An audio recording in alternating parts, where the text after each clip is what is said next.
third race is the Fillies and Mares Maiden Plate. It's going to be run over 1,700 metres on the turf. You know that by now.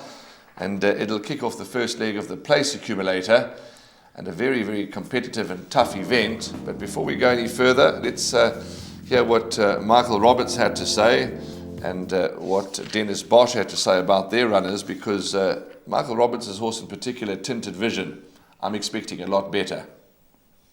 She came back, no, we didn't find anything wrong with it, the next day. I was actually quite surprised because I expected a much, good run from her. But she didn't enjoy the kickback somehow, and usually the Visionaires, they like the Polly.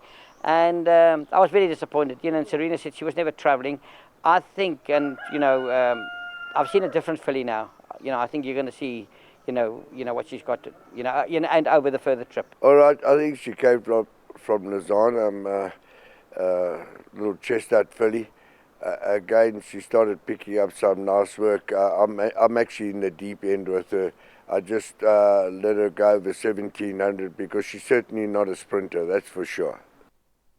I'd like to start, Graham, with Tinted Vision. We heard Michael's comments. She's a Visionaire filly, as we've heard. She's positively drawn. Serena Woodley rides. The debut performance was, I watched that race time and time again. The way she went through the gears was so encouraging. I actually backed her next time out. Never raised a gallop. The gates opened and Serena was at her the whole way. Nothing was found, untoward was found. Just one of those things. But what I am encouraged about is that Michael's decided to step up to the 1,700. Well, she makes her debut on the turf, 1,700 metres. Clearly he was disappointed. I respect Michael Roberts' judgment, and therefore if he's expecting improvement, I think we can all expect improvement. Whether that improvement will be sufficient to be a factor in the outcome, that of course remains to be seen. Okay, we both agree on our first choice, which is Q for You for the Andre Null stable. Sabine Plattner owns this. They're going to start from the Ace Gate, Gate 1. Pinch Me, that form line with Pinch Me in the penultimate run of Q for You has brought out Cool Apache to win. But that last run was Snatched. I'm just worrying about the strength of that form. But in saying that, outstanding chance.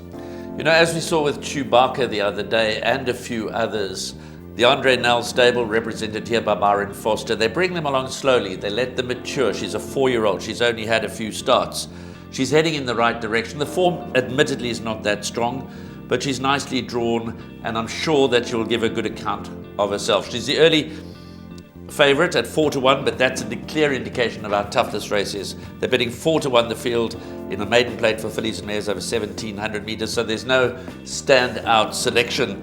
14 Capriccio is the early second favourite at 5-1. Then there's a bit of market respect for the likes of number 7 Crystal Cove, 9 Mallow, 10 Shastina. Interesting runner. Dynasty filly had 2 sprints, steps up to the 1,700 metres. I'm expecting a lot of improvement from number 10, Shastina. She's got a 5-star pedigree. Culture Club let us down last time. She's easy to back at 10-1.